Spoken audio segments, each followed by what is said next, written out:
biggest song? The biggest one is Enjoyment Minister. That Enjoyment one, Minister. Enjoyment Minister. It got you awards, Or it got Yeah, the we Black got Award? nominations. We got nominations and we got an award. VG means Collaboration Song of the Year. Wow. How did that production come about? Okay, so this is what happened.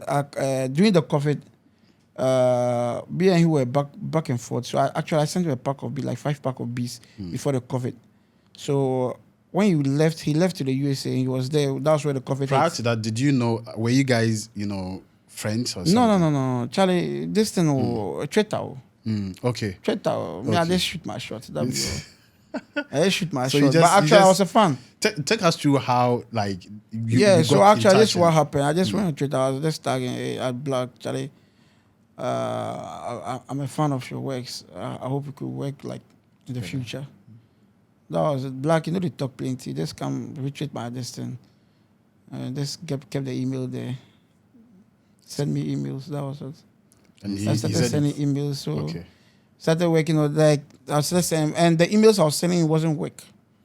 When you're on this, that's what people don't understand. When you're a creative guy or something like creative industry or maybe producer, when you're trying to link up with someone like big like that, you don't actually go straight to, like that's the Charlie, I get beats give you. No, don't go that way. Let the person actually know that you're a fan first. Yeah, because you can't just come to my and say, I have beats for you.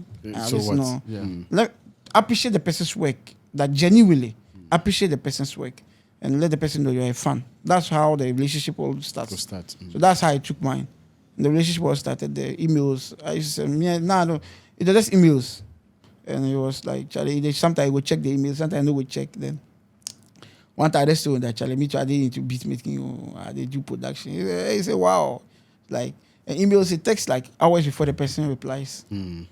So one day he just told me that I should send him something. I sent him 5 pack of beats. I sent a pack of beats containing 5 beats. So he listened to them and was like, Charlie, your beats are fire. And I was like, okay, there's this particular beat inside. I wish he could just work with Joe Boy. That time too, Joe Boy was popping up. He told me, okay, he will link up with Joe Boy's management. So he left Ghana to the USA. And that was where the COVID hit. Yeah. So when the COVID hit, he was stuck there and it was like, Charlie, we had like conversations on Twitter and the emails and it was like, Charlie, I get beats, make I send her, make it do something, make it listen to something. So I sent him 5 pack of beats.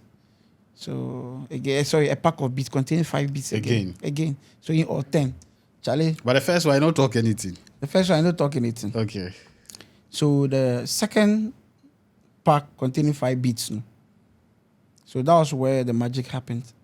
So I was there, the inbox and Charlie, they want to record album. The beats I sent out for this. The second pack of beats that I sent him, Charlie, the beats be fire. So they try to record something. So he started writing in the USA. So I think before the COVID, like they were actually allowed to come down to Ghana. He had written on all the 5 beats. Wow. Yeah. So when he came down to Ghana, he was like, Charlie, I did come like the following week. When I drop, we hit in the studio. Because that was his next album. That was his album after the break. Yeah. The next album after the break. He went on some like long break. Yeah. So he wanted it to be big. But even with Enjoy Minister, the plan was not even Stoneboy and Kwame MP. The plan was Sarkodie. So I was there when he was like, Sarkodie is jumping on the beats. We're supposed to jump on the beats. He gave me a date. And I was like, hey, Charlie, screenshot them. Screenshot them. Sarkodie jumping on the beats. And I was like, big deal. That's where the magic all happened. So he was like, when he got to Ghana, he was like, Charlie, I did Ghana, so let's link up. And I'll try in the north. So what he just organized flights. Came down. Wow. That was what happened. He came down to... No, he organized flight for me to come go, and meet up. So that was what happened. And interestingly, on the during the session, he actually wanted the album to be big to extend that it wasn't supposed to be an album, it was supposed to be an EP. But the songs he had recorded, they were plenty to extend that he could actually put it into EP, an album, and even break for a second album again. Wow. Yeah, so this is what happened. On that particular day, there were 3 sessions in his house, 3 studio setup. We had one in his kitchen, There was one. He has a studio in his house, but there's one setup in the kitchen, and there was another setup around the balcony. It has a balcony like so. Ifya and some other artists, they were there recording around the balcony. For them, they always want to be. Then we were in the studio. Then we're waiting, and Kwame and MP2 were in the kitchen recording.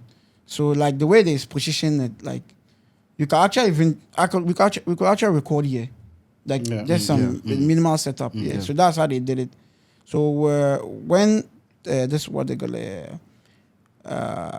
Enjoy Me said the chorus was written by him and he recorded his parts. So when he recorded his part, it was like Charlie, if I but Stonebwoy wasn't supposed to be on that song.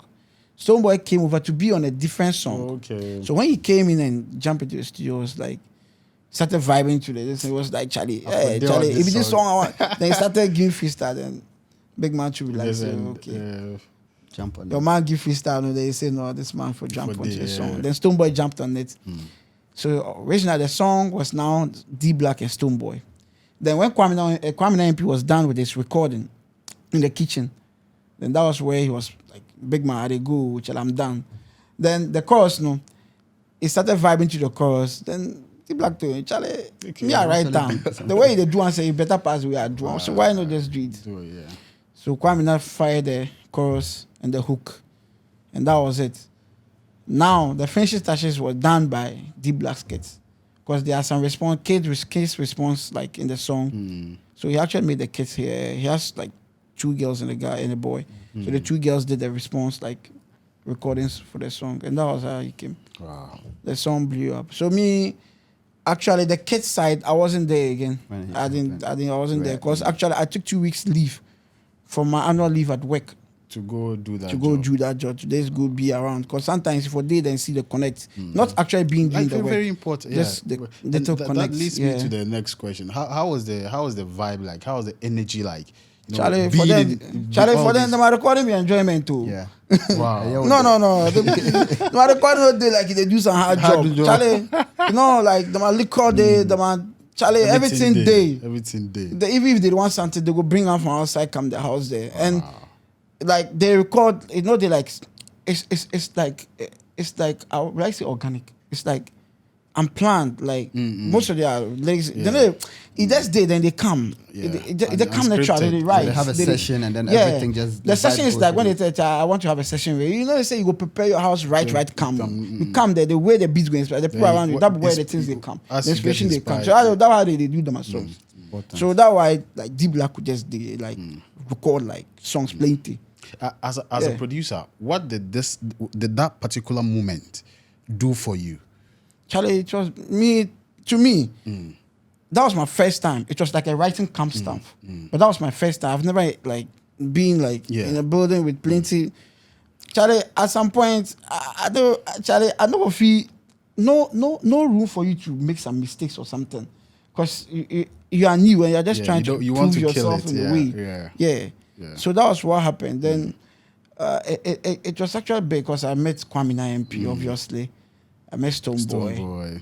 Ifya, I met Ifya, but Ifya me don't know, like we didn't have that conversation. Because where Ifya was, that was where Kill Beats were also doing their production with them. In the same building. Their house is quite big. So that's where Charlie, it was inspiring to me. Like looking at some people I see for television, like they listen to my songs, so then now in the same building with them doing productions. Charlie, it's so a follow up to Hamdan's question. Yeah. Did anyone else follow up for beats from that session? Follow up, boss. I don't even wait for you to follow up. I don't even wait for you to follow up. Okay, so another question: Who else has actually responded? Have you yourself gone to any of them to give them beats? No. After that production, yes, two people from that meeting contacted me for beats. Wow. Yeah. No, I think three, and 2 are out, leaving 1. Wow. Yeah. Wow. So that would be okay. You cannot mention names, right? Oh, Sefa contacted me. For Soft Life. And then that song is already big. out. It's big. Yeah. And what they call it. Kwame also contacted me for a production. But Kwame, we're done with the production. But the other one, the recordings aren't done yet. But the beats are with them. It's ready.